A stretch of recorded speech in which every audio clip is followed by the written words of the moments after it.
What on earth is that? It's a Journey into Comics Network production! Tell me something, my friend. You ever dance with the devil in the pale moonlight? What?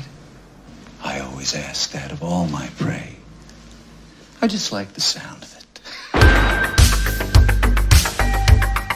Brought to you by the power of the Journey into Comics Network. This is the Journey into Comics Podcast, the show that's 100% dedicated to everything nerd. With your hosts, the Podfather, Nate Phillips, the Podmaster, Brandon Stone, and the Journey into Comics Network stepdad, Tyler McLaughlin. Time to make the chimichangas. 30 seconds. Hey! Excellent! Finally. What did you do? Oh, my friend. And here we go. Can somebody tell me what kind of a world we live in where a man dressed up as a bat gets all of my press? This town needs an enema.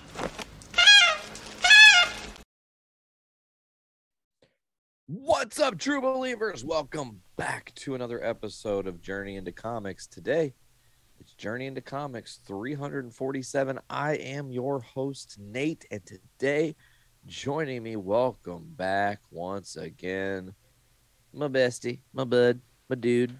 What's up, my friend? Brando, welcome back to the show, my man. It's good to be here today, Nate. And we are here once again for the Journey into Comics Faithful, bringing you once again another award-winning podcast. And we're on a random day. We're on a Friday. Welcome. It's not Friday yet for us, but it's Friday for you, all the listeners out there and viewers. However you're digesting this podcast, we're coming to you on a weird day. Why? Because that's when we could get together. It didn't work out this weekend for either one of us, so we waited, and that's how we're doing it now. So normally we release on Mondays. What's this going to mean? Is it going to be a random day? It might. So just stay with us. You're going to get new episodes. We're going to try and get them to you as often as we can, and that is our promise. Brando, I love that promise. But do you know what's interesting? In the time that we were not podcasting, that little extra time allowed me to say this. There are some in the universe that would rather listen to my voice continuously podcast than Joe Rogan and Kevin Smith, which was a very large boost to the old ego, as it were. You said something that I kind of disagree with, all due respect. I don't think you have enough wind in you to keep up with Kevin Smith. Especially if it's about topics. I think you could stay with him, but getting a word in edgewise, good luck. I don't know. I feel like a lot of times, and you've seen this on the podcast, a lot of times I do sit back and kind of just let the flow of the show happen, not really force things, because sometimes you don't want to force things. You want to let the conversation be as natural as possible and find your way into whatever topics that you're discussing that day, if you can help it. And of course, some people are like, no, you got to be like I don't give a goddamn. This is how I've been doing my show for 8 years with this dude, Brando, and this is how we're going to do it. If you don't like it, don't listen. The end. Well, if you're going to be talking to one of these guys, one guy is going to be going, wow, it's crazy, man. Yeah. Wow. Yeah. Wow. Really? Wow. It's amazing. And the other guy would be like, did you see that episode of Boba Fett? Oh my gosh, I cried. And then I cried again at the end. And I've watched it 4 times today.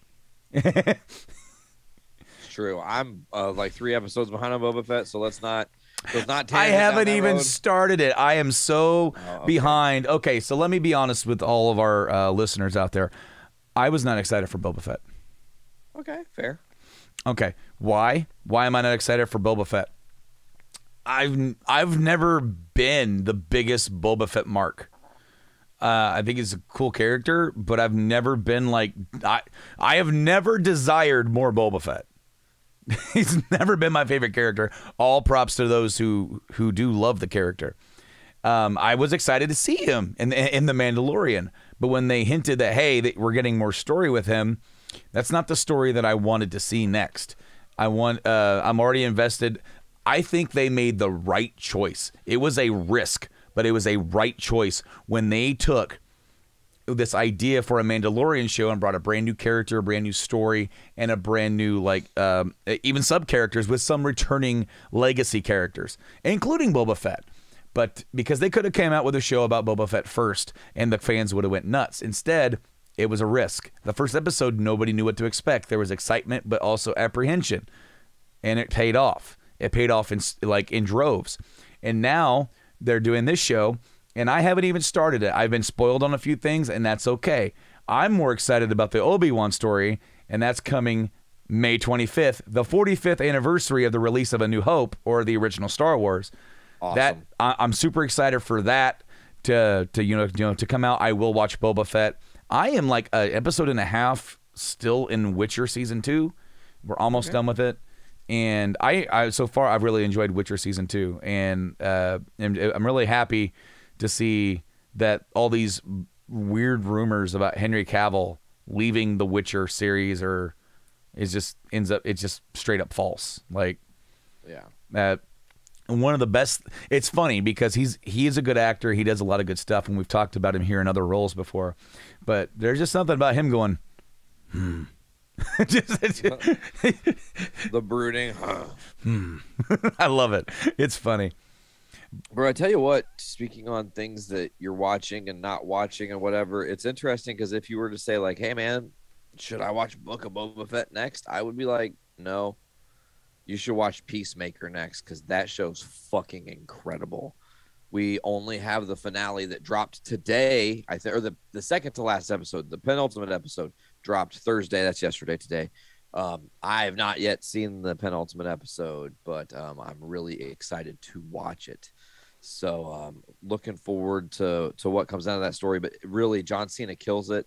All the supporting cast is amazing. It's James Gunn, so it's got that weird quirkiness, but at the same time, man, he creates beautiful chaos with his shots, and his decisions, and the cinematography is just on a whole different level. And that's again, and it's a great story. It's the thing. It's like, here is why I know that there can never be a thing called superhero fatigue. Truly, truly, truly.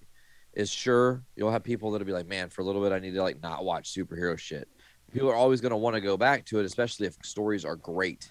Not just good stories. I'm not talking like the Eternals. That was a good story. Shang-Chi was a really great story. Like, that's pushing the echelon of really real greatness and stuff like that. But like Peacemaker's that example again. Peacemaker's not a super popular, even well-known character in the comic echelon. And after all that, you know, and I mean, he's not a DC character to start. He was, I can't remember. It was Gentry or something comics. But he was a part of a whole different thing, and like, you know, this is a re-envisioning, reimagining of this character. And again, it's all the bold choices they've made. John Cena being cast, all the supporting cast, all the different things they've alluded to and talked about make the show spectacular. And I don't think you need to watch the Suicide Squad movie to like get into the Peacemaker show, but I do think it'll help you to just like be even more into the John Cena Peacemaker character, because there's a real funny, bizarre charm to him for sure, and I like it. I've seen the Suicide Squad. I have not seen Peacemaker yet. So we have a real issue right now with kids. If you're able to hear my kid whining and crying out there, I have a little one, but I also have one that's about 6.5. and is starting to understand the world a little bit better. And that there's a reason why we no longer watch adult-themed shows while they're awake.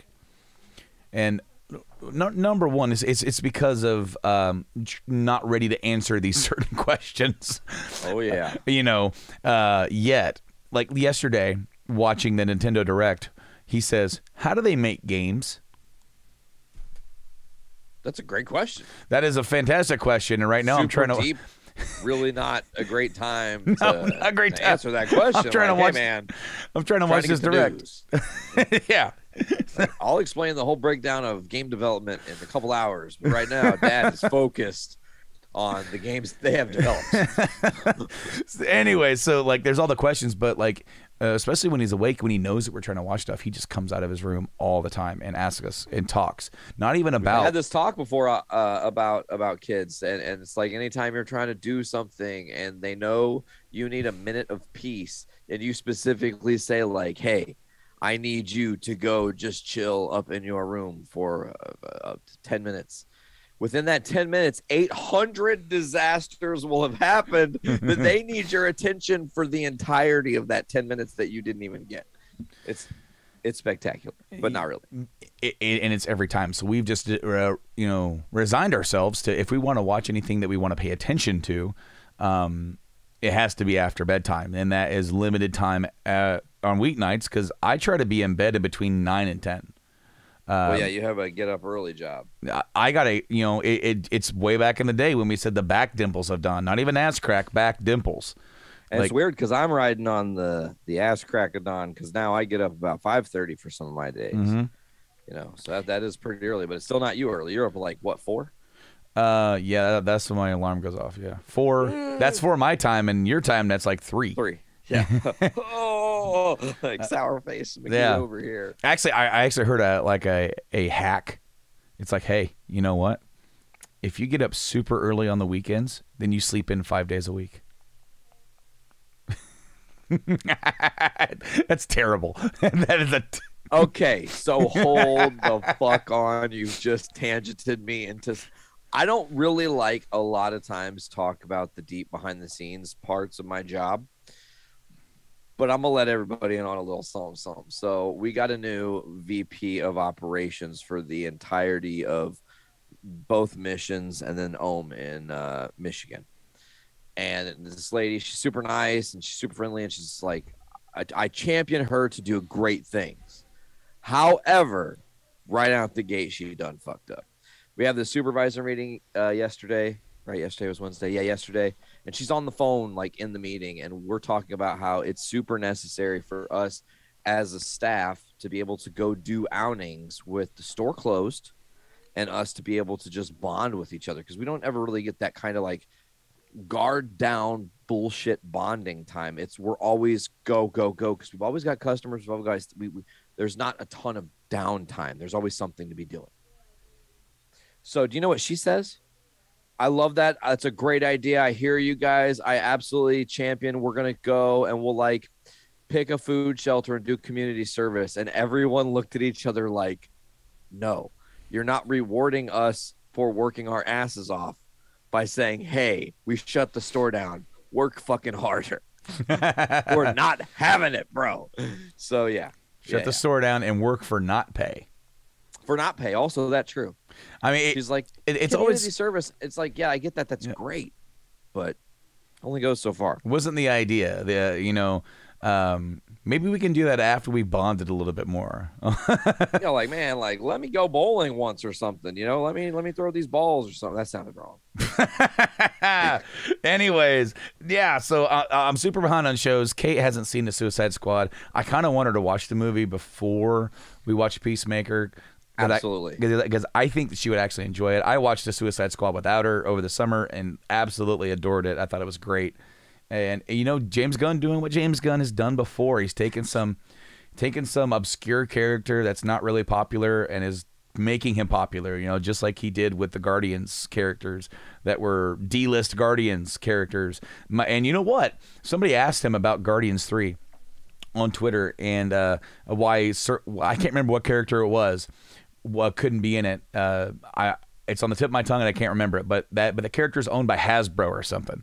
You know what I'm talking about? I do. I can't remember which one it is, but yes, there's a character that he's been trying for like 3 movies to get into the MCU, and Hasbro's just like, nah. No. Actually, keep talking. I'm gonna look that shit up. All right. Well, anyway, he kind of brought that up. He's like, no, ain't gonna happen. So I said, instead. In lieu of us not getting that character, we are approaching the end of the Guardians era. James Gunn probably is not going to make any more Guardians movies. Batista's done with Drax. He's already kind of said that. We're probably not going to be getting any more of these characters in this form, so we need a new Guardians team. Where's my Jugger Duck? I want Jugger Duck. I need Jugger Duck. We must have Jugger Duck. By the way, listen. So, they have a Cosmic Ghost Rider pop. I think I knew that. And they have the Earth 18138 Thanos. He's behind you. Yeah, that's hard. It's hard to point when you're like looking at you, but pointing behind you. He's right there. He's right next to like Roddy Piper from They Live, and then there's Tigatron. We would fail to do the weather. This right here. This is my new Guardians team: Thanos, Roddy Piper, and Tigatron. Oh my God, I'm about that. I like that team. I don't know if I like that team, but let's do it. We need a Jugger Duck pop, though, is where I was going with that. A 6-inch Jugger Duck pop. I'm buying it up all day. So, what was I saying? Oh, we were talking about this character. You look him up? Bug, that's it. Is the character. And that's specifically from Rom the Space Knight comic, which Marvel and Hasbro did together. I see. Now, there was the thing that was it. Josh Brolin, the guy that plays Thanos, they have said that he will reprise Thanos and Cable, right? Cable in upcoming stuff. And I'm like, there's your new Guardians team led by Cable. Cable, Jubilee, Ms. Marvel with the Captain America shield, Iron Groot Rocket, and the Man Beast or the Duck Beast himself, the Jugger Duck. I am 100% down for that to happen. Let's petition. We have to do it. We need to do it just like you did the Save Spider-Man gimmick back in the day. It's crazy though. I was just thinking about that the other day because people were like, we were talking at work at like crazy things we've done, and I was like, yeah, I once made a petition that got almost 200,000 signatures to save Spider-Man, and people were like, what? And I was like, yeah, it's real shit. It's weird, but that happened. But here we are. Spider-Man's still in the MCU.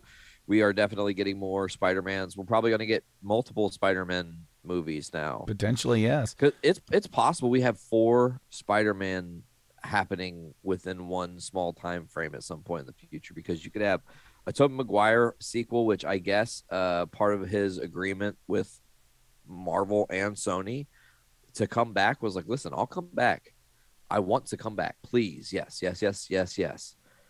But you guys can't tell everything that's happened since that 3rd movie to this movie, what I've been up to. Leave that a mystery so we can go fill those blanks in. You know, and of course they were like, of course we would love to negotiate and doing more movies with you, blah, blah, blah. That's where here we are. Of course, Andrew Garfield has said the same thing, and it's like doing the 3rd movie, man, there's so many different options and opportunities. And then when we talk about those 2 things happening, you talk about the fact that we had Morbius get pushed into April. It's no April Fool's joke. He got pushed into April. They just released a poster. Yep. Poster looks cool or whatever.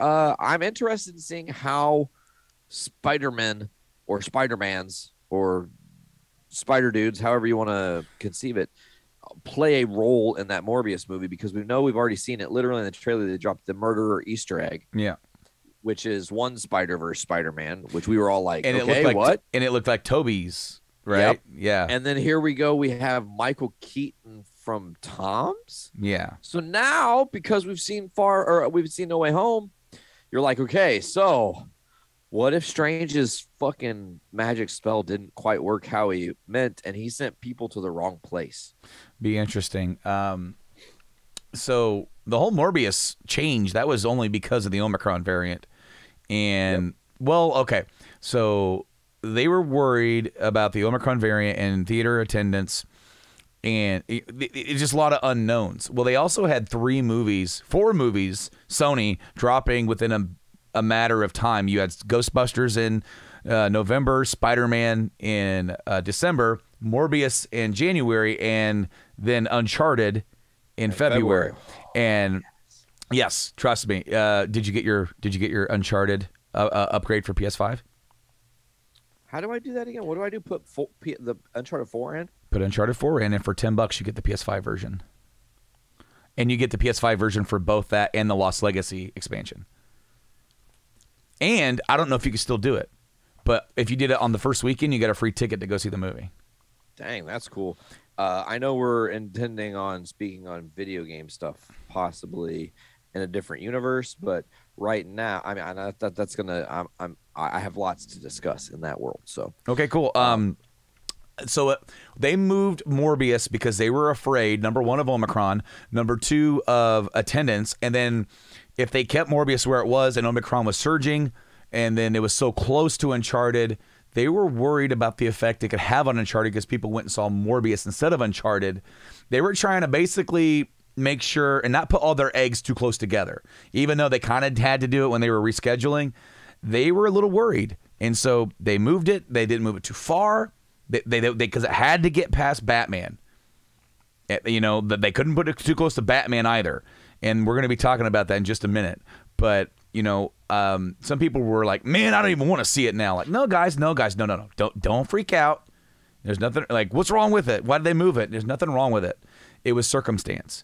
Well, and there's also been an additional rumor that the massive success, and we haven't really even touched on the fact that, you know, Spidey broke Avatar's domestic record, right? Did it?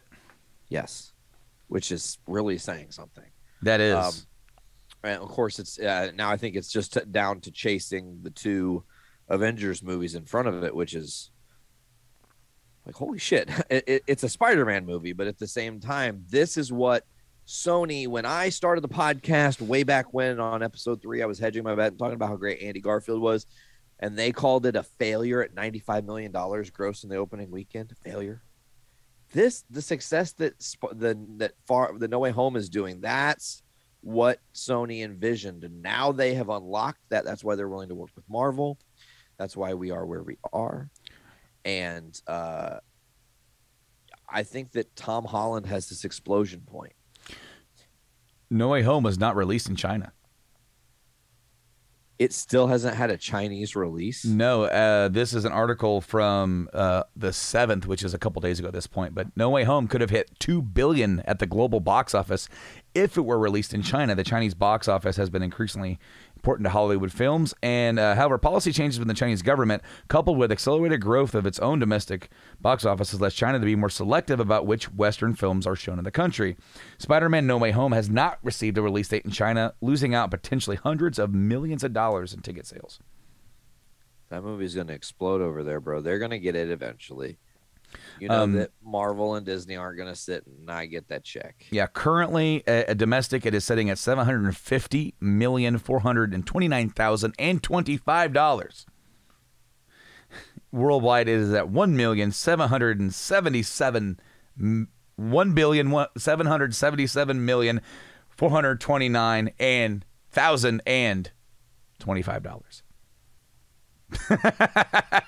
And $25. $25. Yeah, it has. It was only unseated twice. It got unseated by a movie. I don't remember what it was for a week, and then Jackass came out and it unseated it again. What was that movie that came out? It was a couple weeks ago. I don't even remember. Like Scream. It was Scream. It was Scream. I was gonna say Candyman because I knew it was a horror movie, but it was Scream. Yeah. So just again to talk, I wanted to kind of finish that thought on Tom Holland. It's like right now he's at an explosion point in his career because he is going to do the Spider-Man movie, and then it did so great. And now they hedged their bets for Uncharted to be a success too. So we're going to go and see that movie, and people are, I believe people are going to be like, man, this kid really has all the chops. He can do action, he can do drama, he can do emotional. Because I mean, we've already seen him slay it on the emotional side with Spider-Man, but I think there's a little less. It's hard for you to be like, man, he's a great action actor, because a lot of his stunts are done with a mask on. It's unfair to him, but it's a fact.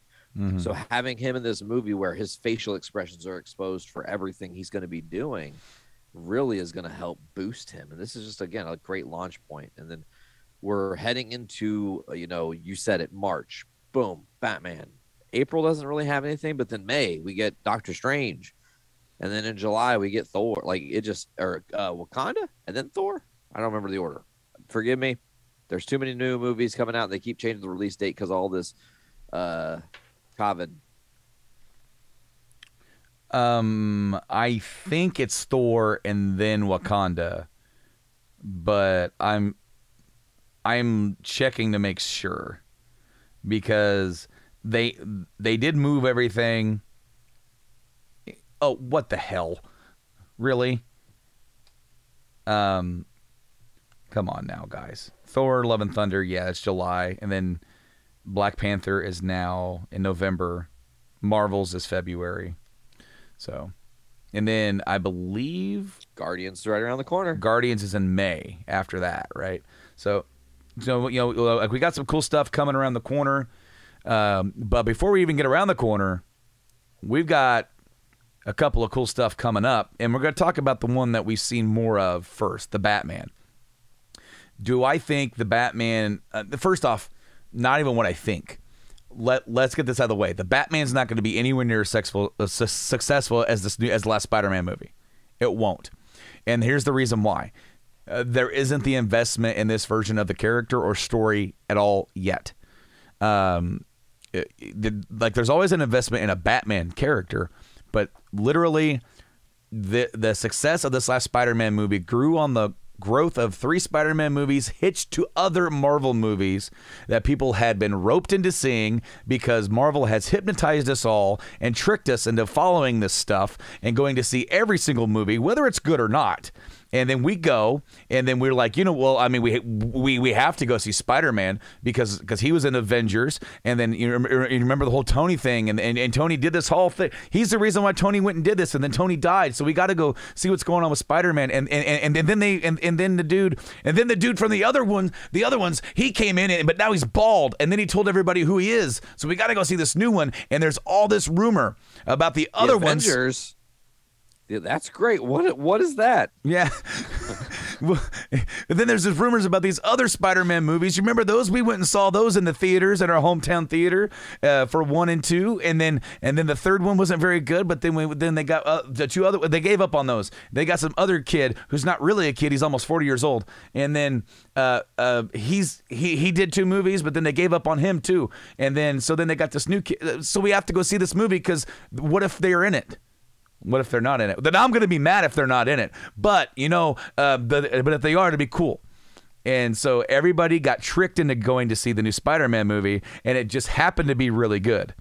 It was an accident. People have to become invested in the new Batman story because this is the launch, again, a great term, launch point for this universe. You're saying, like, this is your proving ground. Matt Reeves, the whole story they're going to try to tell, this direction, Robert Pattinson, Zoe Kravitz, we've heard, you know, what is his name? Colin Farrell? Colin Farrell, but not him. Paul Dino? He's the guy that's playing Riddler. Paul Diano from Iron Maiden. No, I don't believe I shared the stage with that guy once. He was on the run. I just tried to type in the Batman on my phone, and I typed in the Bagman. The Bagman. Don't find yourself on a random stage. He'll drop a bag on your head.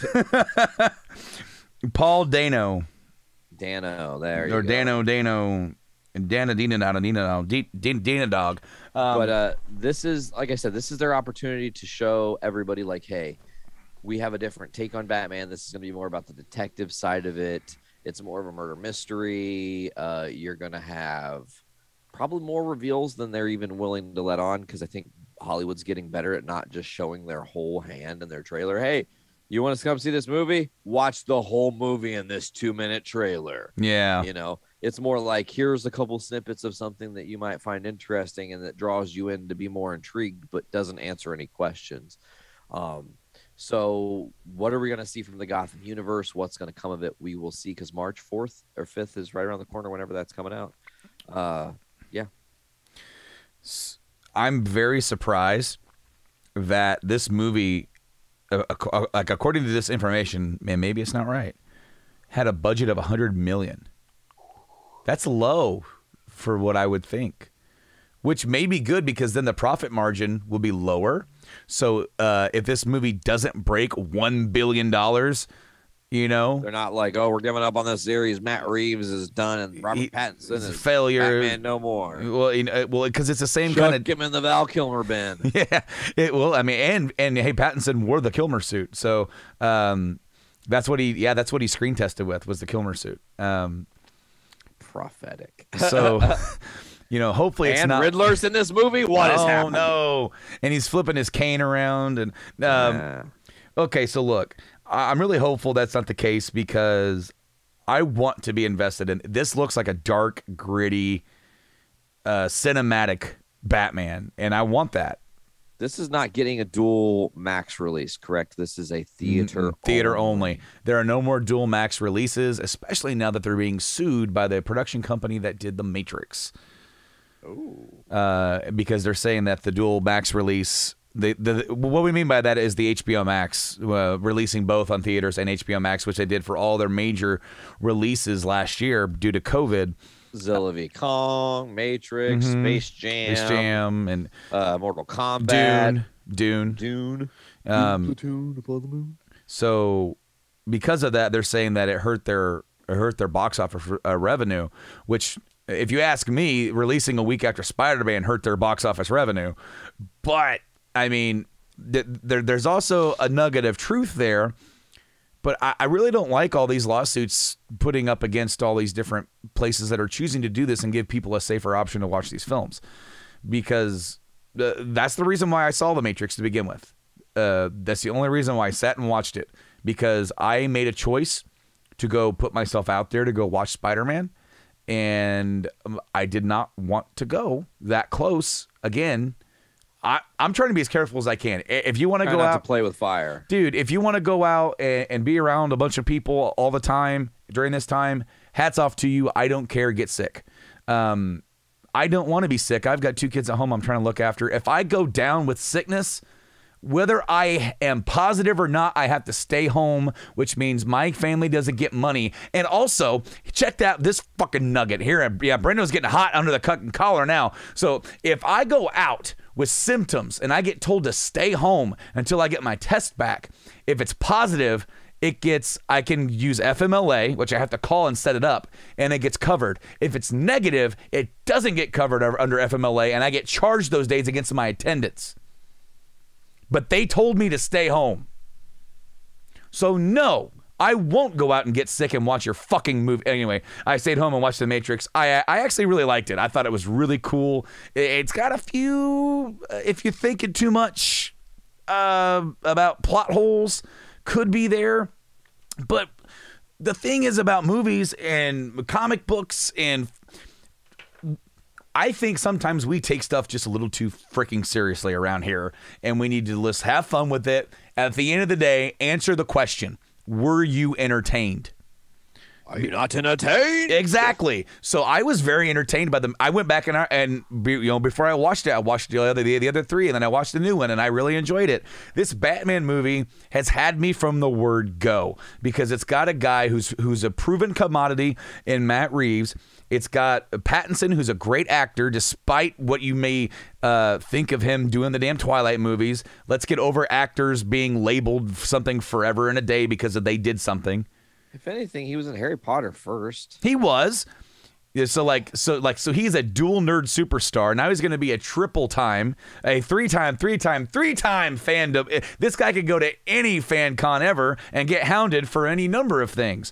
But he won't, because he's a smart dude. And he's like, I'm not going here. You want me to shake hands with people? Yeah, right.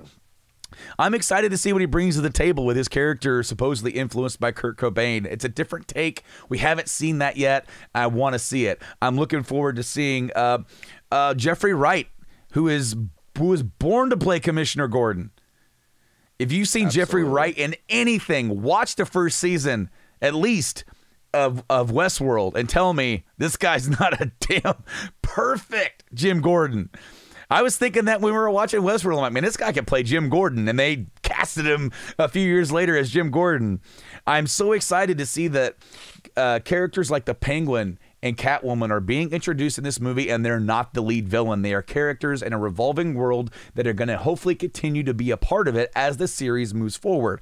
They have an idea of what they want to do with this, is with movies and an HBO series that focuses not on the Bat, but other aspects of the city, maybe the police focus. And then, of course, we've already heard that Colin Farrell will be returning as Penguin in that series.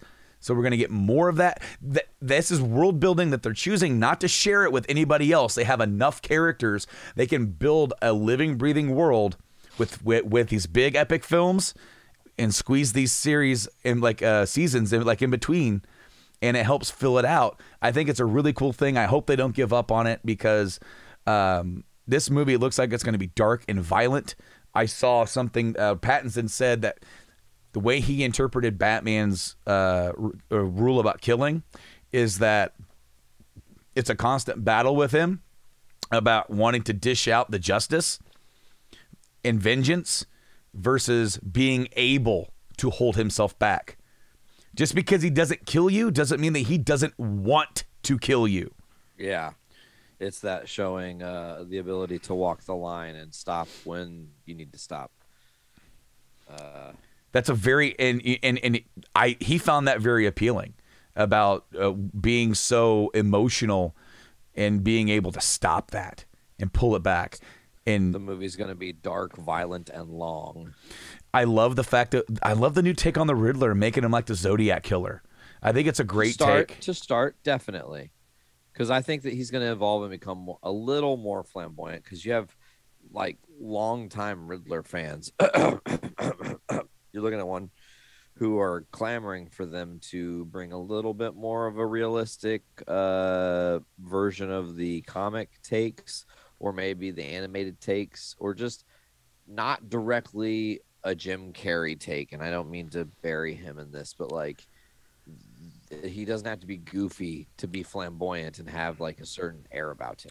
So what I like, okay, I've said this, and we have done 300 million episodes of this podcast, and I might have said this somewhere in the past. So if I'm repeating myself, I apologize. I really liked the continuity, Brando. It's continuity. It's continuity. At least I'm consistent with my opinions. I still think The Last Jedi is a good movie.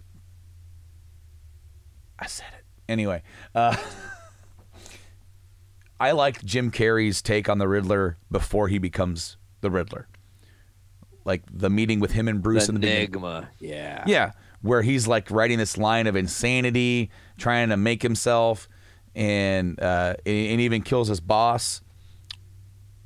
And then it gets to the other part of the movie where he dons the outfit, and you get, and I've said this, and I know you've heard me say this, both Tommy Lee Jones and Jim Carrey's villains, Two-Face and Riddler, instead of being themselves, were they said, let's take this character, which is a different character than what we've done before, but what if they were the Joker? Because Two-Face is he's like he's hoo-ha and hopping around, and only once or twice in the movie does he actually showcase the duality between himself and Harvey Dent. And then with the Riddler, he's hopping around and throwing shit, and Twist throwing his cane around and laughing, and only has an aspect of I'm smarter than you. Whereas that should be the character. I'm smarter than you. I'm slicker than you. Which I don't mind if they don't do the more flamboyant version in this, because so far what they've shown is a really dark version. Like that, it literally 100% gave me Zodiac Killer vibes. I'm like, this is amazing, because in some of the other versions of the Riddler in the comics, it is this dark, and I'm excited for that. I cannot wait to see this movie. This is going to be, my wife's not going to see this movie. This movie is 2 hours and 55 minutes long, and it's not going to happen. She's not going to see it, and I'm going to go by myself. I told you it's dark, violent, and long, which also could be the name of a porno. You know, but I think that I'm excited for the movie regardless of its length. I think that, again, a good quality of story draws you into the world, and sometimes, as we've seen in other movies that we've recently watched in the universe of comics, sometimes a longer runtime allows you to tell a better paced story that you, before you even realize what's happened, the movie's over and you're like, wait, I just sat through 2 hours and 46 minutes of Spider-Man. I did that. Mm-hmm. That's real. That really happened. And they're like, yeah, bro, it's cool. You did. You totally did. It's all there. And you're like, wow, I absorbed a lot of story in that time. That's impressive. So yeah, I'm for it. The cast rounds out with Andy Serkis playing Alfred. I'm down for that. Are you okay? Yeah, I was doing Twitch face. It was kind of setting up for a little bit later. Oh, okay. Andy Serkis as Alfred Pennyworth. John Turturro as Carmine Falcone. And Peter Sarsgaard as Gil Coulson.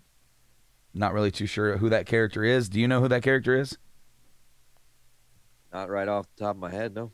Maybe he's I have no idea who he is. But on the Googles. Wait, his name is Gil Coulson? Yeah. So like Phil Coulson's brother. Whoops. A little too close to the nose there. Well, yeah. So like not according to IMDb. This is just the cast according to Google, which is not always accurate. It says Ben Affleck is in this movie. Doesn't have a role for him. I think it would be funny if he was like a little cameo passerby dude, or maybe maybe he's like an executive at like Wayne Enterprises, and he like. I think diversity. That'd be interesting. Just a little nod and a wink, you know. Doesn't even have a big role in the movie. It's almost like the whole Schwarzenegger cameo in like The Rundown with The Rock a long time ago. I loved that movie. But yeah, dude, I'm super excited to see this flick. What? Hold on. Google doesn't even know what it's talking about. Uh-oh. Don't look up casting for the Batman on Google because it's lying to you. It also includes Val Kilmer. It also includes George Clooney and Michael Keaton, as well as Adam West for some reason. I'm super confused. Dude's been dead for a while. So we got J.K. Simmons listed in this. Margot Robbie listed in this. Stop. Just no. And Matthew McConaughey. All right. He's this universe's Riddler. Dude, he's Ben Affleck's Riddler. Hey, how you doing there? All right. Hey, man. I got a riddle for you. It's pretty smart dude. Hey. I just want you to solving these riddles before they was paying me to solve these riddles. I forgot about that. Yeah, I'm driving Lincoln's fool. They paid me to drive Lincoln's. I love it. Oh, I love it. But yeah, I'm super excited about the Batman. That's awesome. We have we have the Dark Knight at the beginning of the month, and we have the Moon Knight at the end of the month on March 30th, I believe, with Oscar Isaacs coming out. Moon Knight. They released the trailer a couple of weeks ago. Was it a Monday Night Football type deal? Yeah. And what do you think, Nate? I have the Bengals winning the Super Bowl. Yes, that is correct. 34-27. That's correct. Are you on like Dual Sportsbook or something? Like no. Not that kind of guy, bro. Yeah. So you're like, look, I got it, but I ain't got that kind of money. No, I ain't got time for that. Yeah, so Moon Knight coming out, the next big Marvel show, introducing a whole new character, and a character we haven't even seen before. Every single show that we have seen, our existing characters, WandaVision, Falcon Winter Soldier, Loki, and then Hawkeye, and then the What If animated series, it all feature characters we were familiar with. This is brand spanking new to this crowd. And I am not super familiar with Moon Knight myself. I know of him, and I know he gets his powers from the full moon. So hold on, wait a minute. You're telling me we get the dude that was a sparkly vampire playing Batman, wearing a cape. Then we get a dude getting his powers from the moon, wearing a cape. I mean, Oscar Isaacs was not in Twilight. Tell you what, Oscar Isaacs would have made a killer Batman. I think he would have been a great Batman. Oscar Isaacs. And I think that Robert Pattinson could have made a great Moon Knight, so they could have just traded roles. I mean, it's just a little bit of. Can you imagine a Super Bowl superhero role trade? Can you imagine if these actors traded roles like they trade like trade cards or comic books? like hey man, I got cast as Hobgoblin in the upcoming Spider-Man. Where the fuck's my home? And, where the fuck's my home? I don't know where I live because he's got no home because May is dead, so he's got no home. Anyways, spoiler alert, by the way. Been a while. It's been out a while. It's been like 2 months or 1 month. I don't know. And then someone else is like, "Hey, that's awesome that you got the Hobgoblin thing, but like, I'm supposed to play Mr. Freeze, and I'm fucking terrified. I think I would do better at that. You want to trade?" The other guy's like, "Yeah, man, I don't know, but maybe you could throw me in that biopic where you're playing Tommy Lee as a porn star. I'll definitely consider it." You know what I'm saying? So, people ask on Google, is Moon Knight a copy of Batman? Oh, what's the answer that Google gave us? I can't wait. In the Marvel Comics, Moon Knight is the alias of Mark Spector, a wealthy former boxer, Marine, CIA operative, and mercenary who was left for dead by his employer. Man, that sounds like number one. He's got Punisher. Number one, he's got a lot of jobs.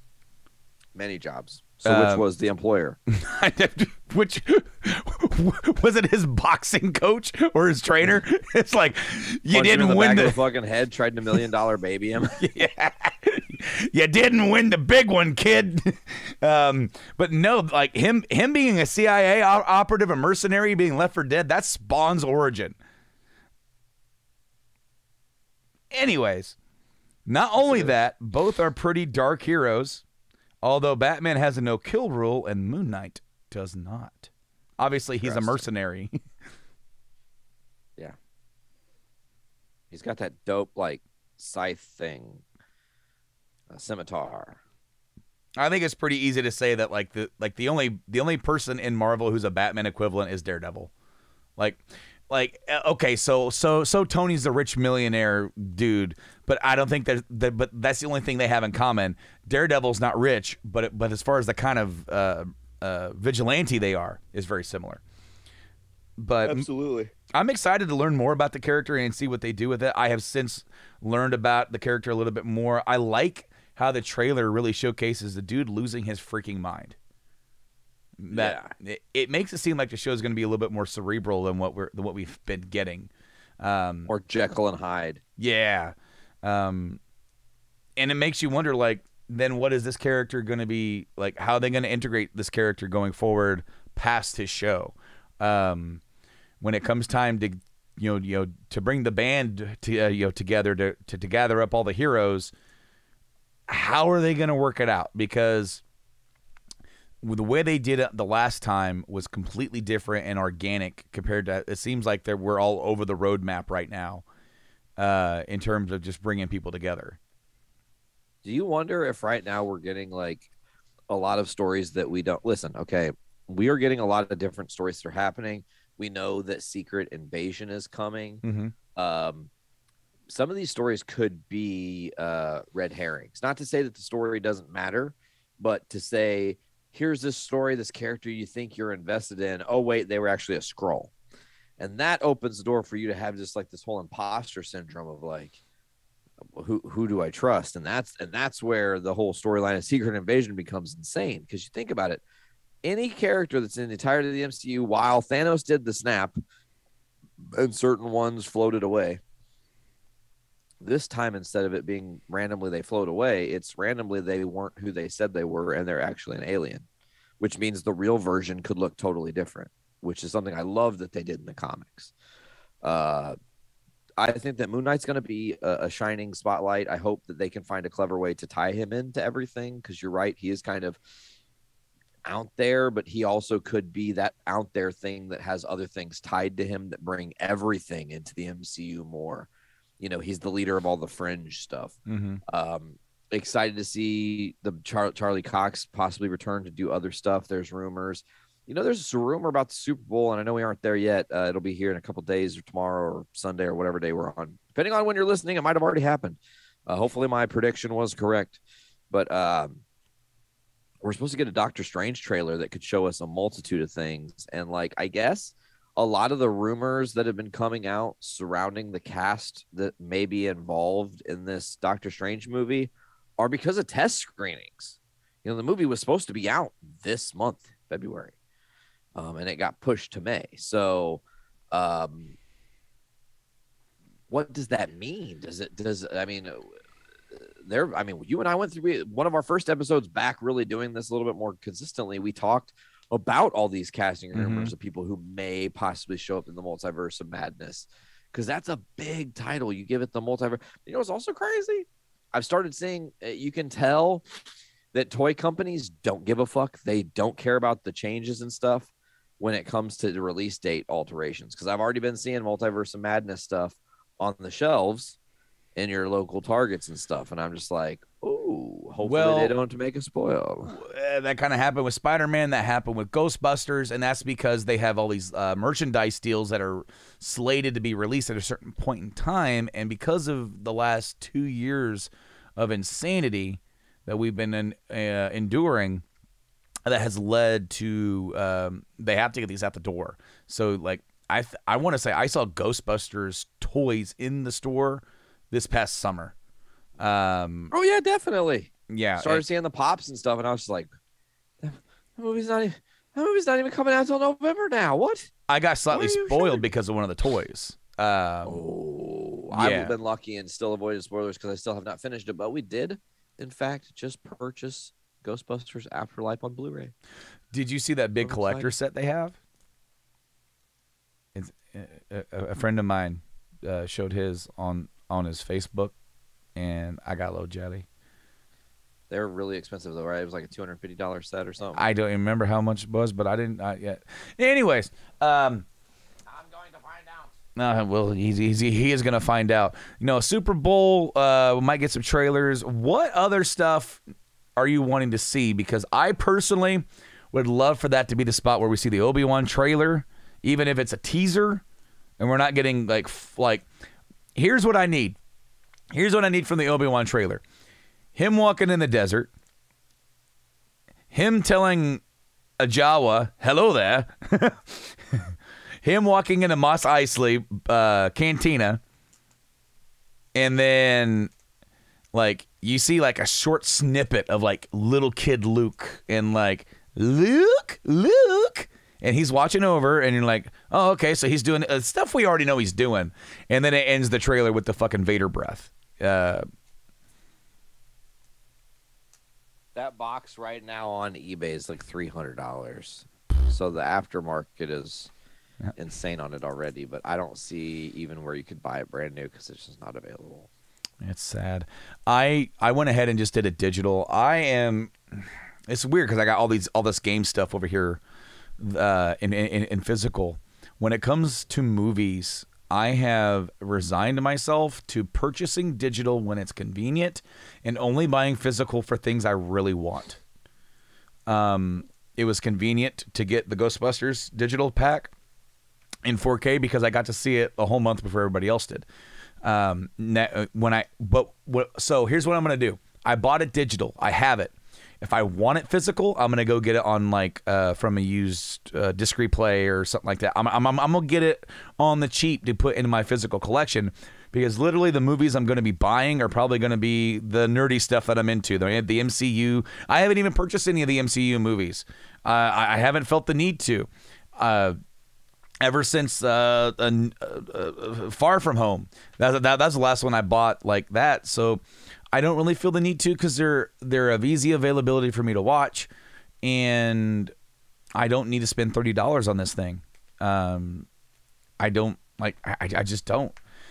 But that's kind of where I'm at with that. But what other, for the Super Bowl, back on track here, what other stuff do you want to see potentially? Because I got one more that I think would be cool other than Doctor Strange, but I don't know if we're going to get it. Well, I think that because we were supposed to get this movie in frickin' May anyways, that now is a brilliant time to also give us a Thor Love and Thunder tease. Mm-hmm. Not a full thing, just like a 30-second, maybe the hammer ends back. Because, again, we've seen a lot of different like little pictures and shit that tease what's coming in this Jane Foster story where she's going to take the mantle of Thor and whatnot. But it also means Mjolnir is back. So for that to happen, maybe the tease is just Mjolnir, because everyone's going to be like, wait, how is that happening? Hela destroyed that in Ragnarok, and he's been rocking Stormbreaker ever since, And then also, let's talk about that. If Mjolnir's back, if Jane Foster's going to be Thor, Thor's got Stormbreaker. At some point, Jane Foster loses her ability to become Thor and dies, most likely. That's my guess, because they're probably going to do the cancer storyline, which sucks. Stark, it's sad. It's going to be hard, but it'll be interesting, I'm sure, because Taika knows what he's doing. But then you're going to have Thor with 2 weapons, and one of them is going to be like, I want to pay honor to my friend who is, gone, which is Jane Foster, so he'll keep Mjolnir. And then he's going to have this other thing, which is Stormbreaker, which just keeps making him think of fucking Thanos. And I believe that before the Thor Love and Thunder movie is over, we will have Beta Ray Bill, who will be given Stormbreaker. Like, here, you're worthy. Help me out. We gotta, kick some ass and take some names against. His name is Gore. Al Gore? Christian Bale's playing him. I can't remember his name. He's the God Butcher or whatever. So I think we're gonna see a couple of different Batman spots because, because the movie comes out in a month. Yeah. And you're trying to drum up hype during the biggest, most watched sporting event of the year on cable or on broadcast television. So why would you not, as WB, purchase several spots for the Batman movie? So why would you not do that? Even though I don't need to see anymore, I'm already going. But I think that's what we're gonna see. I think we should get a different trailer for Doctor Strange. That gives us one other piece. Do kind of like what you did with No Way Home, where like you don't give us. You started seeing the villains, and you're like, "Holy shit, those villains from that universe are here." What? Like originally they only gave us Doc Ock, so and we already kind of knew that because he kind of spilled the beans. Hello, Peter. And so it was a great reveal because we already knew it, but now it's a confirmation of rumors. So then they kind of do the thing where they're going to sell out an arena based off of a fucking rumor. So, and you don't address it, you don't deny it, unless you're Andy Garfield, then you're denying it to everybody. I'm not in this movie. Stop talking to me. But I'm pretty excited for what's coming down the pipeline. It's just right now we're kind of in a lull of kind of new stuff to talk about, new entertainment stuff, and that's not just for this stuff, because we're about to enter the multiverse ourselves, Nate. Let's go back to the super most old school shit we could do on this show. I'm talking take it back to pre-episode 1 technically. Mm-hmm. Let's go Incepticast, Brando.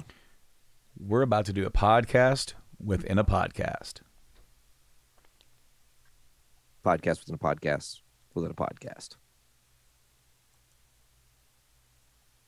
What's up, Deuterinos, and welcome to the Game Addicts Podcast. Today's podcast within a podcast.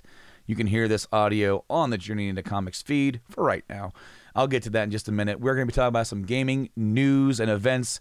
Not a lot. We're just going to brush it over. I'm your Player 1, Brando, and joining me here today is the Podfather, Nate Phillips. Hey, Player 2 signing in. Brando, you will not even believe I'm playing so many video games. You're playing a lot. I have lot. too many games. Oh, bro. It's unfortunate how much shit I started that I don't know if I'm going to get through. Because, okay. So we got the PS5 for Christmas. I regaled that tale on a JIC a couple weeks ago, and then it was an amazing, beautiful moment, whatnot. Ollie and I both have our own controller. We have the PlayStation. Did I tell that story about the PlayStation controller charger? I had it shipped to the wrong address, and the address I had it shipped to was not an address, so they refunded me. So I had to rebuy it. They said it was just delayed the getting of the item. Anyways, oops. We've been paying for a while now, and it's monthly. Stupidly, I need to go bite the bullet and hit the CD keys up and actually take care of it the right way. But we pay for PlayStation Plus. Yeah. Right. And with PS Plus, especially on the PS5, it is amazing because they're like, hey, not only are we going to give you all the PS Plus options that are free this month, we're also going to give you a bunch of stuff from the PS4 library that you can just have. You want it? It's yours. Just have it, man. And of course, I'm like, well, I never got to play God of War. Duh. You know, and then they're like, hey, free game, Dirt 5. I'm like, I fucking love racing. Duh. And then they're like, here are all these other fun games. I'm like, put it in my library, put it in my library, put it in my library. Because you don't have to download all of it right now, right? You know? So then this happened. We had one of our friends stop by. He was like, hey, have you guys ever played Horizon Zero Dawn? And I was like, no. I mean, my friends have talked about it a little bit, but I don't really know anything about it. Watch trailer, man. Watch trailer. So we watched the trailer, and I was like, holy shit, we need this game. Like, I actually am on board. We're going to have to pick this game up. So I go on to the digital thing because I'm like, you know, we'll just get it digitally. I'm kind of into that right now. It saves on the collection side of it, you know, because it's hard for space and whatnot. And it says you can buy it for $20 or it's free to play and stream on PS Now. So I'm like, PS Now, what are you, baby? And then it's like, hey, by the way, if you get PS Now, it's like PS Plus, but it's more just game based, right? It's not just about playing online versus other people. You can not only download the game to your console, you can just stream it so you don't have to take up space on your shit. And it's incredible. So we downloaded it. I have a game save on my account. Ollie has a game save on his account. We're playing in kind of two different like linear paths. He's a little bit further ahead of me, but I love it. It's really good. So that's happening. Also, Spider-Man Miles Morales on PS5 because I got to fucking beat that eventually. I've got a coworker who is browbeating me every time have you beat Miles Morales yet? And I'm like, shut the fuck up. I'm almost there. I'm like 72%, you know? So that's awesome. That's great news that you have discovered a whole new level of PlayStation that's been around for a couple of years. Well, when I was a little bit younger, Brando, my thing was like, if I want a game, I want to fucking have the physical copy. Because fuck you. I don't want to. What if the internet dies forever, you know? And like, I don't have the game. It just wake up and it's dead. Yep, it's just no more internet, folks. Sorry. We go to we all have to go to the physical funeral of the internet. Oh yeah, they bury that shit, and all you hear is error. So no, I mean, I tell you what, I just slobbered on myself. Oops. It's really cool that you found some stuff to play. I never did finish Horizon myself. I had an issue with the control. Controls were a bit funky to me. But the new one's coming out here in just a few weeks. Forbidden West. And, PlayStation's out there. Okay, so there's a lot of weird stuff going out there in the gaming world. Tell us about it, Brando. Acquisitions abound. So people have money to spend, and they're buying shit up in droves. They are. And it's not... So it all started with Take-Two, who they own 2K Games and Rockstar. Well, now they own Zynga, and they bought Zynga for like $13 billion. For most of those of you who don't know, Zynga is a massive mobile gaming company. And they did that so that way they could have a gateway to put their IPs that they have and try to find a way to get those on the mobile to access a new financial market for them. Well, then it's about a few weeks later, the biggest acquisition in video game history was announced when Xbox says they are going to acquire Activision Blizzard for nearly $70 billion hairs, which gives them the ownership of Call of Duty, Tony Hawk's Pro Skater, Guitar Hero, World of Warcraft, Diablo, and even Crash Bandicoot. Damn. Spyro the Dragon. They own that stuff, man. It's all theirs now. They have since doubled down and said that Call of Duty will continue to be on other platforms after the current agreements, because there was like, is Call of Duty going to be exclusive to Xbox from now on? It kind of could be. They've already said that Xbox bought Bethesda, which I thought that was the biggest thing that was going to happen in our lifetime as far as acquisitions, and it's not. But the next Elder Scrolls and the next Fallout and Starfield, those are going to be Xbox exclusive. They're not coming to PlayStation.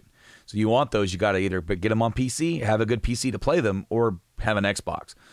But it doesn't end there, because then the week after, Xbox says, we're buying Activision for lots of monies. And Sony comes down and said, we're buying Bungie for nearly $4 billion, $3.5 billion. Bungie, they're the people who... Halo. They made Halo. Halo. Holy fuck. Halo.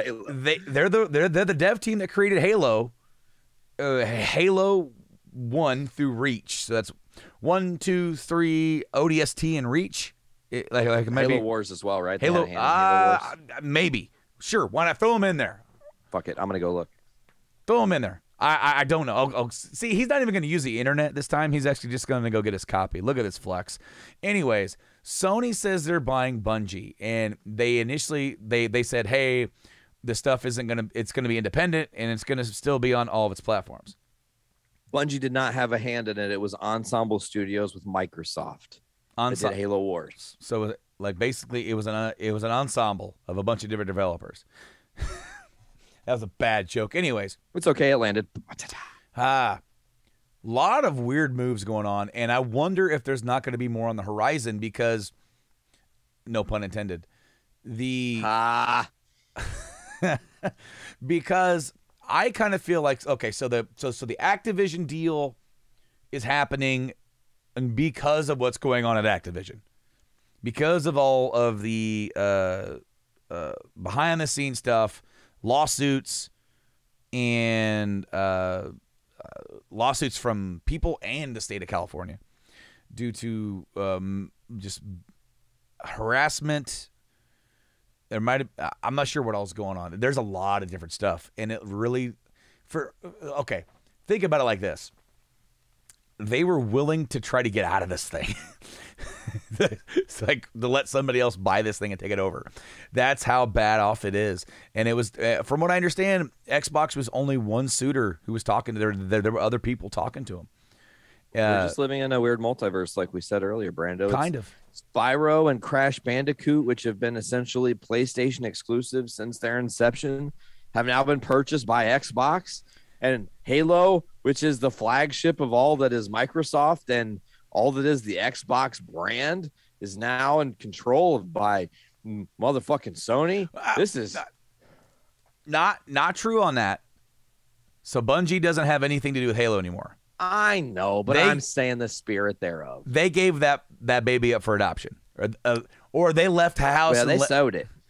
Okay, so Xbox bought Bungie for like $20 to $30 million in 2000, and they developed the first Halo and all those other ones, and then they left Xbox and became independent, and they launched a deal with Activision. That's what is hilarious. So they launched a partnership with Activision, and they released the first Destiny. They ended that partnership, and they kept control of the Destiny IP, and they released Destiny 2 and its subsequent stuff, and it's still an active game. People are still playing it. And now you have Xbox, who is going to control the most played multiplayer shooter game, Call of Duty.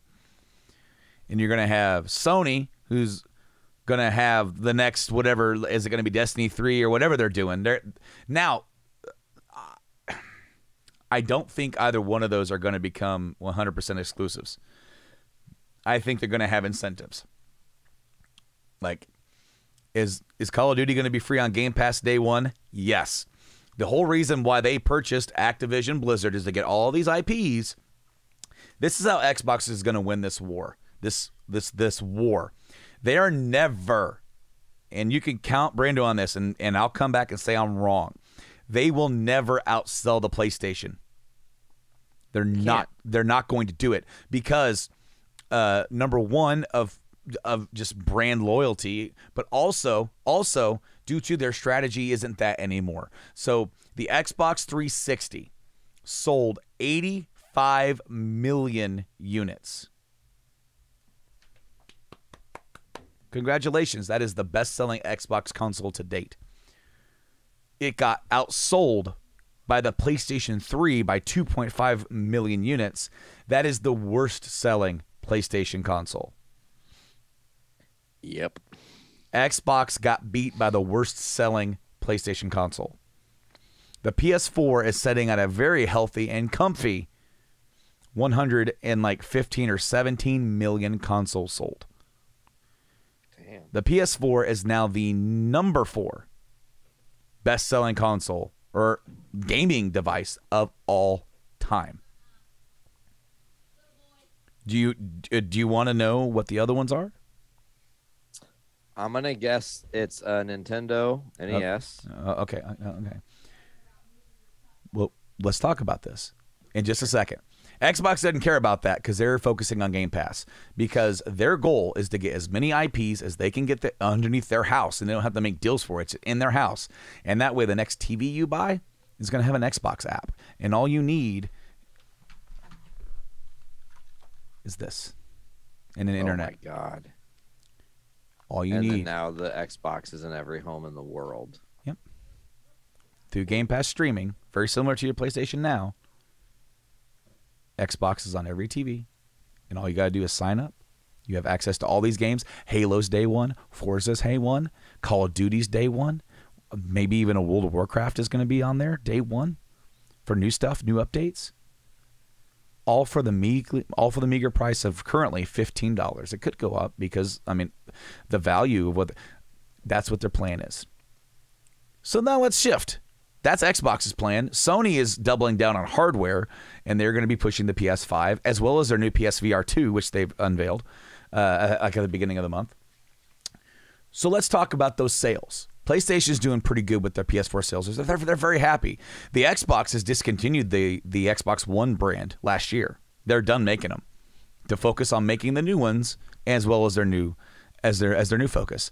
The PlayStation has announced they are going to be making at least another million PS4s, so that you can pretty much count those as sold, because there's going to be another generation of gamers who are not ready to make the next gen leap because they have a library full of PS4 games to buy. Worldwide, another million. Okay. So we are going to dive in deep, just a minute, to the video game console sales chart, because this is very interesting about who is where. Because I've already told you the best-selling Xbox is 85. And the PS3, which is the worst selling of that, is 87. I already told you that the PS4 is like 115, something like that, 117. Yeah, PS4 is 116.9, so 117. Let's just call it 117. Are you ready for the results? The number one selling video game console of all time is the PlayStation 2. 155 million. That makes tons and tons of sense. Coming in at second is a handheld. It's the Nintendo DS family.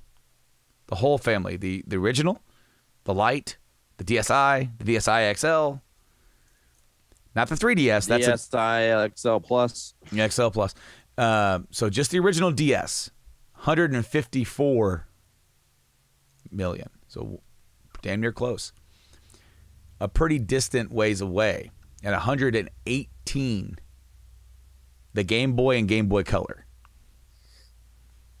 The PS4 is about ready to pass that, if you can find them anywhere. So number 1, PS2. Number 2, the DS. Number 3, the Game Boy Color. Number 4 is the PS4. Do you want to know what rounds out the top 5? Yeah, tell me. The Nintendo Switch. Interesting. It's already up there. The Nintendo Switch just recently passed the Wii and the original PlayStation and is now sitting at 103.5 million consoles sold. That counts as the original, the Lite, and the OLED model. The OLED model's already, or the Lite has already outsold the Wii U on its own, just the Lite. And they they have now broken because the Switch is a handheld, but also a hybrid. So it's like it's a home console. They've outsold their most highest selling home console with the Wii. And they're not done. They're not done. Nintendo just had a Direct the other day. Did you watch any of that? Did you see any of that? No, sir. Fill me in. Okay. So, brand new Kirby coming out, and it's like Kirby meets Mario Odyssey. Okay. So Kirby can like more open world.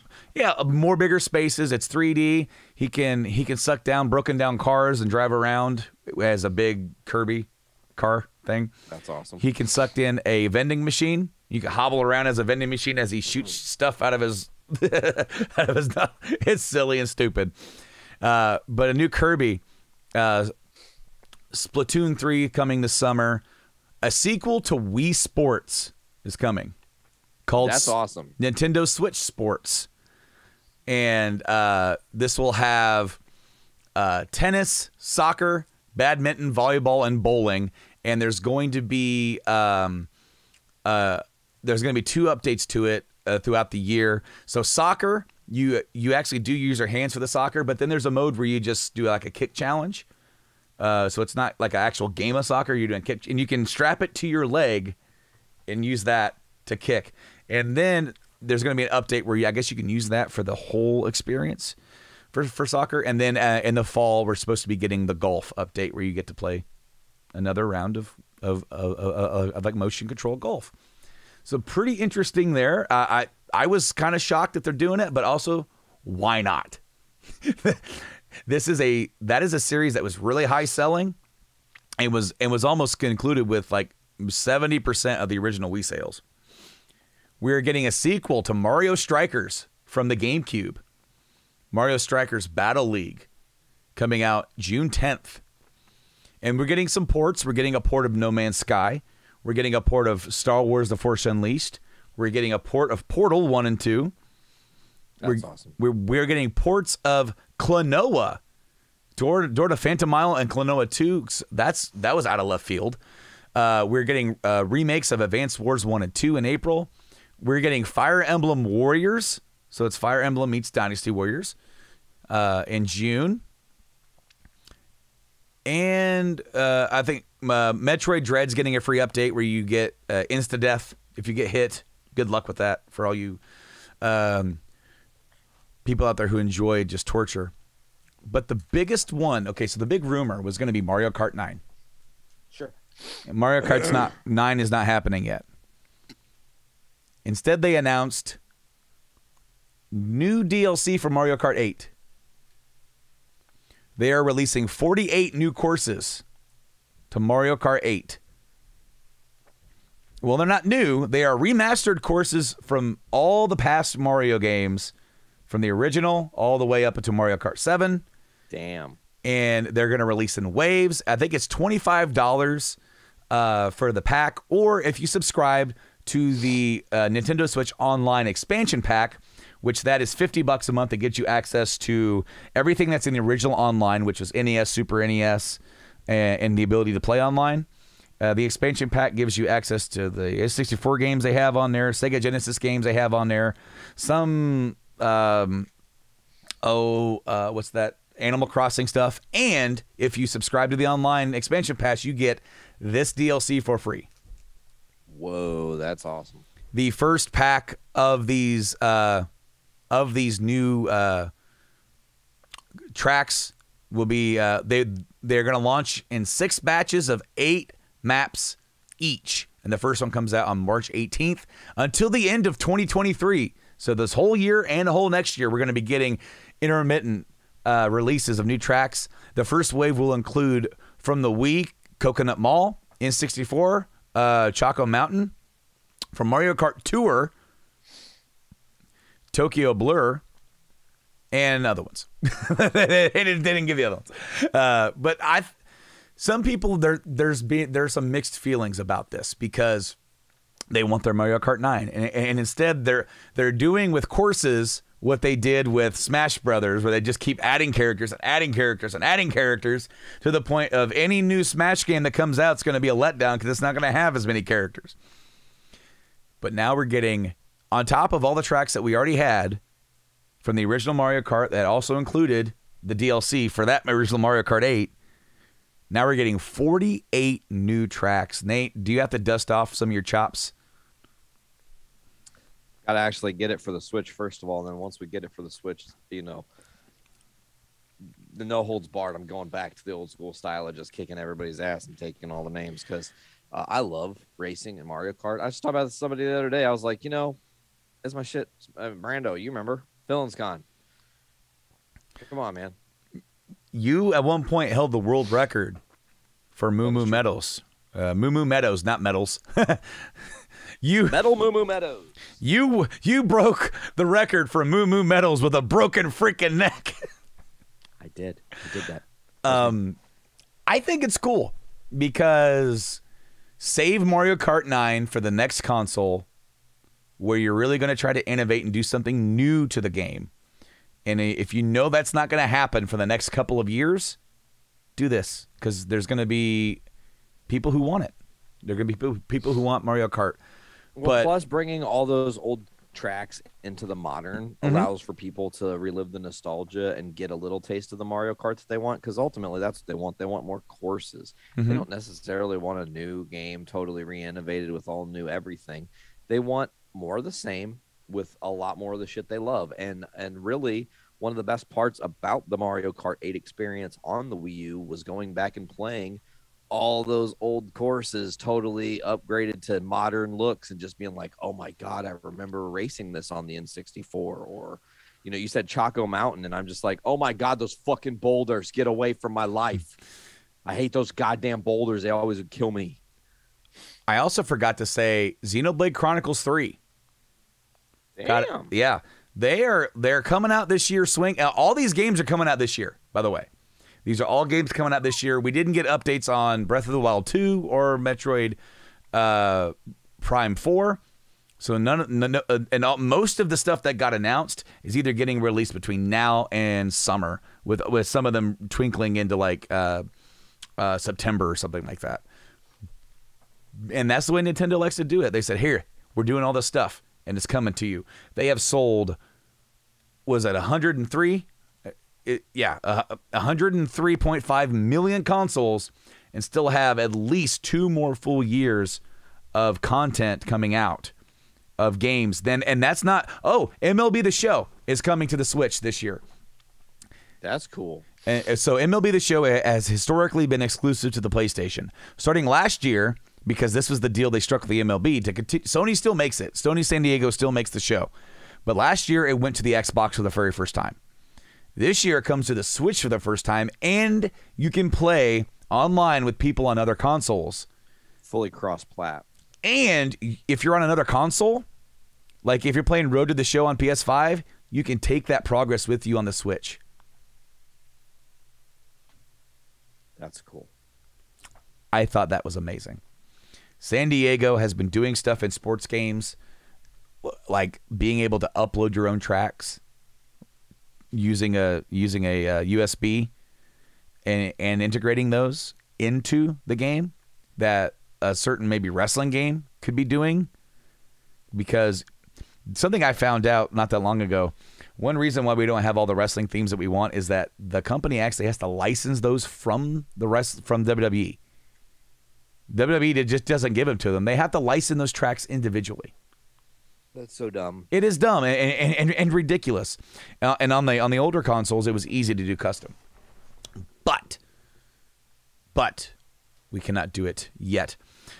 But Nintendo, I feel, is riding high.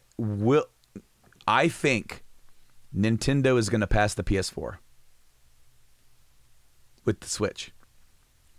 The Switch, possible with how quick it's moving. Well, okay, so the PS4, let's say the PS4 only sells another million and it puts it at 117 or 118 and it does pass the Game Boy. We are at 103 million for the Switch with another 2 years of content to go before they even think about releasing another one. A new Switch or a new console. I think the Switch will get over 120 million sold because the OLED is still brand new.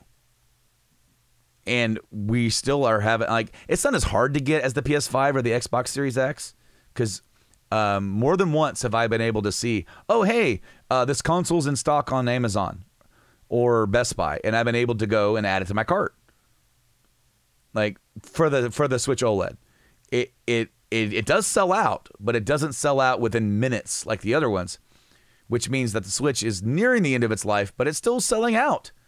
And I think it's going to continue worldwide to be able to carry that forward. And I think it's going to be the number 4 selling game console, maybe even the number 3. And I think it has deserved it. I think the Switch is a home run for them, and they would be stupid not to do another iteration, because the Switch has opened up a market for this, because with the Steam Deck coming out. Have you seen anything about the Steam Deck? Similar, right? It is a handheld game mode that connects to your Steam library. It can also connect to any other PC game library that you have, including Rockstar, Epic Games, and there's some games are not going to be compatible, but a lot of games are, and you're going to be able to take those PC games with you on the go. And I think it's obvious with where they're at. They found this niche of not being as powerful as a PS5. It doesn't need to be. It needs to be right there in the pocket. Just right. And that's all it needs to be. Absolutely. I'm super excited for what's to come down the line. I am actually super excited for the show. I did buy the show 20 as my very first one, and I loved the hell out of it. And I'm actually going to be purchasing the new one. The new one, I'm going to be buying it from Best Buy. There is a steelbook that it's a little bit nice. It's a little bit more. I think it's $85, and you get the PS4 disc and the PS5 download, and you can cross play between the two. So I can play it on the PS5 in the living room, and if the kids want to hog the TV and watch Encanto and not talk about Bruno, then I could come in here to my little nook here on my gaming desk and got the PS4 down here, and I can sit in here and, you know, hit some balls and not chew tobacco, because that's not what I do. But, like, you know, have some fun with it. And that game has become my new I don't know what to play game. Like, I don't know what to play. Let's go swing some bats. There you go. But yeah, no, it's super fun. There's a lot of cool stuff coming down the pipeline. You're playing some cool stuff right now. I'm kind of in between. I did do some cool stuff with my Wii U. I've been playing the Wii U a little bit. I did get the Uncharted PS5, so I checked that out. It looks really super nice and slick. I've also been checking out some stuff for like some N64 emulation on my computer, trying to get that working. And just quickly, you can use an Xbox controller, but a cheaper route is to do the 8-bit Super Nintendo style. It's got all the buttons you need, and it connects to the PC like a charm. And I've been using this to play N64 games, which so I've been playing No Mercy, or the No Mercy mod for WCW Feel the Bang, and I have to custom map the buttons for the No Mercy. Okay, so because it has the C buttons, I put 2 C buttons here and then 2 C buttons on the stick, and I'm like, this is so weird. That is weird. You can get USB as 64 controllers and play it, but I don't have that. I'm not going to buy it. But yeah, man, never a better time to be a gamer. And I wonder if more sales are going to come with, or not just sales, but more acquisitions, because I feel like besides the Activision thing, some of these companies might not be doing so well money-wise. Not that they're dying, but that they might be looking for somebody like a Sony or a Microsoft or somebody to kind of lift them up and help them out. It's because for sure they haven't been able to release as many titles or output during this era, and that might help trigger a resurgence of the wars. Not the and who are the winners in the wars? The gamers, because both sides are going to be pushing out really cool stuff. You look really confused. Hold on. Okay. So I think that just to piggyback off what you said a little bit, obviously the gamers win in the console wars always because they're it's like the wrestling wars. They're pushing each other to bring out better content, to up their game, to bring out the best in each other, and not become stagnant and complacent and just satisfied with where you're at. And it's huge. It honestly is. I'm really looking forward to what we got coming from Sony. I'm excited for what Microsoft has obviously got going on. And then some of this information you just said about Nintendo and the Switch is just like, bring it to me. I am super, super jazzed on it. So, yeah, I'm looking forward to what's coming out soon. I look forward to continuing my adventure through some of the PlayStation 5 and 4 catalog that I didn't get to play. You've definitely got some catching up to do and nothing but time, my friend. Take it easy. Don't rush. Don't feel like you need to rush out and get the new Horizon until you're done with the other one. Oh, yeah, I'm not even going to worry about the second one until I know that I even like the first one. Right. Well, but I mean, it's going to be there. It's not going anywhere. Another game to check out on the PS5 if you ever get an opportunity to down the line in several months. In fact, wait a while till it's on sale because it's a damn good and a beautiful game. Ghost of Tsushima. Oh, I have the PS4 version. I can just upgrade. There you go. It's not as cheap as an upgrade. I will tell you that. It's not as cheap.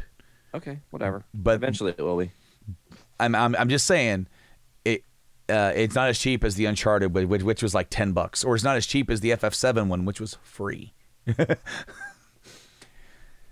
But that's going to do it for the Game Addicts portion of this podcast within a podcast. Thank you guys so much for checking out the Game Addicts Podcast and all those places that are out there. Game Addicts Play on social medias and on YouTube. Check us out there. In the meantime, until next time, I'll see you later.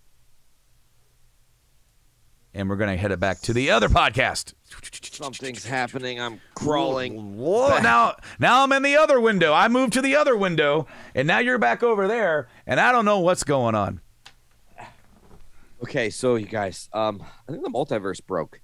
We talked about a world where the company that those guys are full of shit. There's no way the company that made Halo is owned by PlayStation. Now that's crazy. Anyways, Brando, I don't really know if we have a whole lot left to dive into today for this episode of JIC, but if there's anything that you want to add, now would probably be the time. The only thing that I'm going to say is that what you guys saw was like an Incepticast. Game Addicts Podcast was begat from the Journey into Comics podcast, and I think it started around episode 100 of JIC. I think episode 2 actually aired on this feed. Episode 2, we love the Wii U. I still love the Wii U. And so, you know, I kind of came up with an idea to maybe bring some of these back into the fold to help talk about some stuff that kind of runs the gamut of nerd. If we have some stuff to talk about and we can kind of bring this stuff back and do podcasts within a podcast, which is how this podcast, JIC, was even born. Yeah. And the other ones were born that way kind of as well.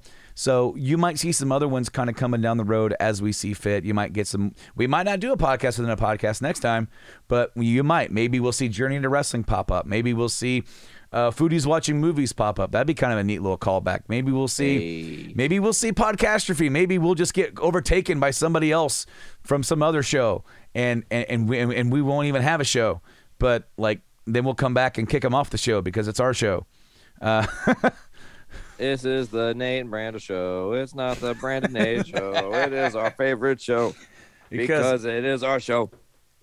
It's the GIC show. And that's all I got, man. All right. Well, bro, as always, want to thank you for joining me on this lovely episode, folks. You know where you can check out Journey into Comics Podcast and all the different podcasting platforms. Apple Music, Podbean, Stitcher Radio, Castbox, TuneIn, Google Music, iHeartRadio, Stitcher, many others. Just search Journey into Comics Network, and you can go look at the archives of some of the awesome stuff and be excited for the future of the show. As we are now 3 episodes away from 350, I can actually say that. Be like, hey, cool, we're excited. We're going to get there.